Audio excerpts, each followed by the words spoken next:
శ్రీమద్భాగవతం శ్రీమద్భాగవత గ్రంథానికి నమస్కారం.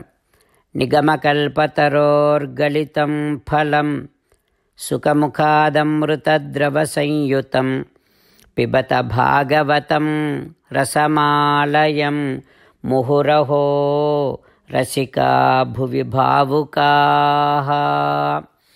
శ్రీసుఖయోగీంద్రుల వారికి నమస్కారం. యం ప్రవ్రజంతమనుపేతమపేతకృత్యం ద్వైపాయనో విరహకాతర ఆజుహావ పుత్రేతి తన్మయతయా తరవో వినేదుః తం సర్వభూతహృదయం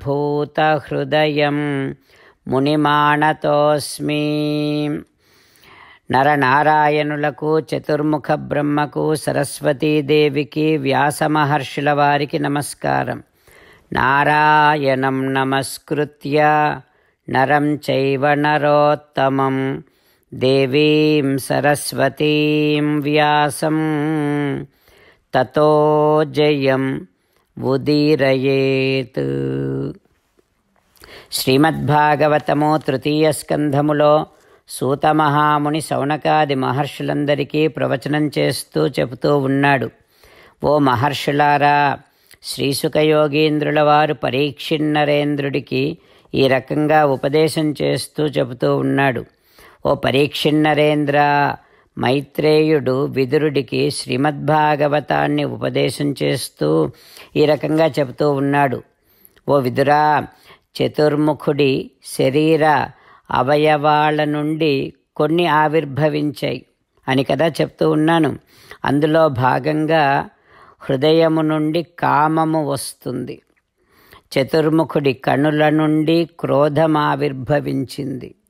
చతుర్ముఖుడి క్రింది పెదవి నుండి లోభం.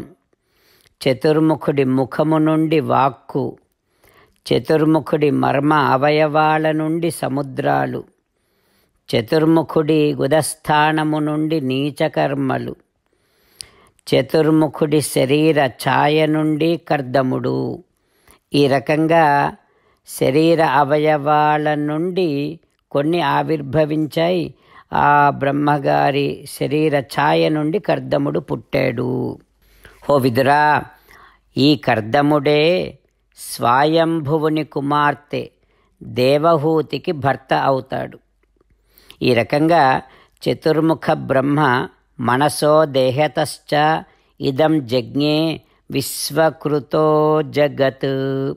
తన శరీరము నుండి, మనస్సు నుండి జగత్తునంతటిని కూడా సృష్టిస్తాడు. ఆ తర్వాత వాచం దుహితరం తన్వీం స్వయంభూ హరతీం మనః. చతుర్ముఖుడి దేహము నుండి వాక్కు అనేటటువంటి ఒక స్త్రీమూర్తి, ఒక పుత్రిక కుమార్తెగా వస్తుంది. అంటే ఈ వాగ్దేవి చతుర్ముఖుడి కుమార్తె. ఆమె చాలా అందంగా ఉంటుంది. చతుర్ముఖ బ్రహ్మ తన కుమార్తె అయినటువంటి వాగ్దేవిని పొందాలనే కోరిక కలుగుతుంది బ్రహ్మకు. ఆ విషయాన్ని గ్రహిస్తారు బ్రహ్మదేవుడి కుమారులు మరీచాది ప్రజాపతులందరూ. అది గ్రహించి తండ్రి గారితో ఇలా అంటూ ఉన్నారు. ఓ ప్రభూ, నైతత్ పూర్వై కృతం.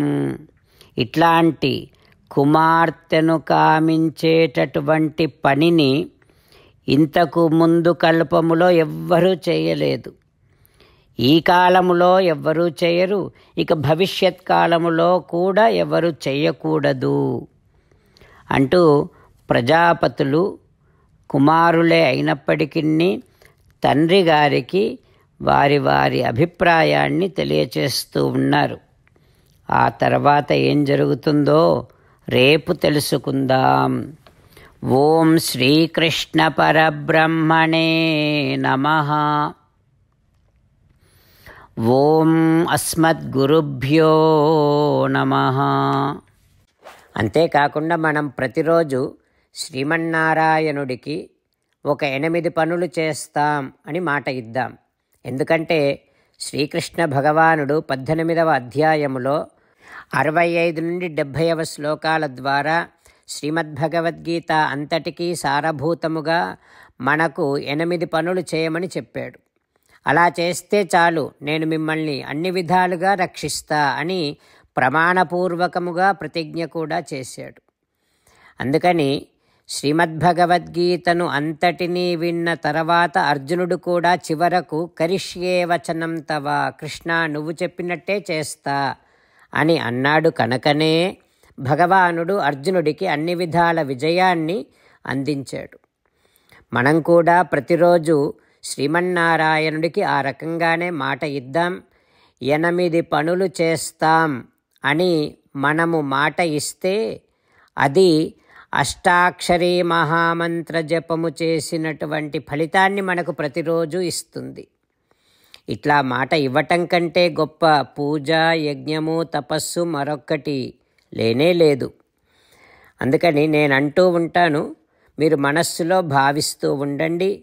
ఈ రకంగా మనము మాట ఇస్తూ ఉంటే శ్రీకృష్ణ భగవానుడి ముఖారవిందములో కలిగేటటువంటి ఆనందాన్ని మనం ప్రతిరోజు దర్శిద్దాం, ఆస్వాదిద్దాం. జై శ్రీమన్నారాయణ. హో శ్రీమన్నారాయణ, నువ్వు చెయ్యమన్నట్టే నేను నిన్నే సంతతము ధ్యానము చేస్తూ ఉంటా. హో శ్రీమన్నారాయణ, నువ్వు చెప్పినట్టే నేను నీ భక్తుడిగానే ఉంటా. హో శ్రీమన్నారాయణ, నువ్వు చెయ్యమన్నట్టే నేను నా విధులను, కర్తవ్యాలను నీ సేవగా, నీ తృప్తి కోసమనే సక్రమంగా నిర్వర్తిస్తూ ఉంటా. హో శ్రీమన్నారాయణ, నువ్వు చెప్పినట్టే నేను నీవాడిని అనే మహావిశ్వాసముతో నీకే నమస్కరిస్తూ ఉంటా. హో శ్రీమన్నారాయణ, మామేకం శరణం వ్రజ, నన్ను ఒక్కడిని మాత్రమే శరణు వేడుకో అని నువ్వే అన్నావు కనుక నేను నిన్ను ఒక్కడిని మాత్రమే శరణు వేడుకుంటా. హో శ్రీమన్నారాయణ, మా శుచః, ఇక దుఃఖించకు అని నువ్వే నాకు భరోసా ఇస్తున్నావు కనుక నేను ఇక దుఃఖించను. హో శ్రీమన్నారాయణ, నువ్వు చెప్పినట్టే నువ్వు నా కోసమని అనుగ్రహించినటువంటి శ్రీమద్భగవద్గీతను ప్రతిరోజు కనీసము 1 శ్లోకాన్నైనా జ్ఞాపకం చేసుకుంటూ శ్రీమద్భగవద్గీతను అనుసంధానము చేస్తూ ఉంటా. హో శ్రీమన్నారాయణ, నువ్వు చెప్పినట్టే నువ్వందరి కోసమని చెప్పినటువంటి శ్రీమద్భగవద్గీతను తెలియని భక్తులందరికీ తెలియచేసే నా వంతు ప్రయత్నాన్ని నేను నిరంతరము కొనసాగిస్తూనే ఉంటా. హో శ్రీమన్నారాయణ, నేను నువ్వు చెప్పినట్టే చేస్తా, నీకు నచ్చినట్టే ప్రవర్తిస్తా, నీకోసమే పని చేస్తూ ఉంటా. కరిష్యే వచనం తవ. జై శ్రీమన్నారాయణ. భక్తులకు ప్రత్యేకమైనటువంటి విజ్ఞాపన. మీకు అన్ని విషయాలలో వెంటనే మంచి ఫలితాలు రావాలి అనంటే ప్రతిరోజు 1 నిమిషం వెచ్చించి నారాయణాస్త్రాన్ని చదవండి. ఇక మీకు తిరిగే ఉండదు. నారాయణాస్త్రాన్ని పొందడానికి మీరేం చేయాలంటే నారాయణాస్త్రం అనే వెబ్సైట్కి వెళ్ళి మీ పేరు, మీ ఈమెయిల్ ఇస్తే మీ ఈమెయిల్కి నారాయణాస్త్రం PDF వస్తుంది. అందులో ఒక రామాయణ శ్లోకం, ఒక గీతా శ్లోకం, ఒక విష్ణునామం ఉంటాయి. ఆ 3ంటిని కలిపి నారాయణాస్త్రం అంటాం. ప్రతి ఒక్కరికి వేరువేరు శ్లోకాలను ఇస్తున్నాం.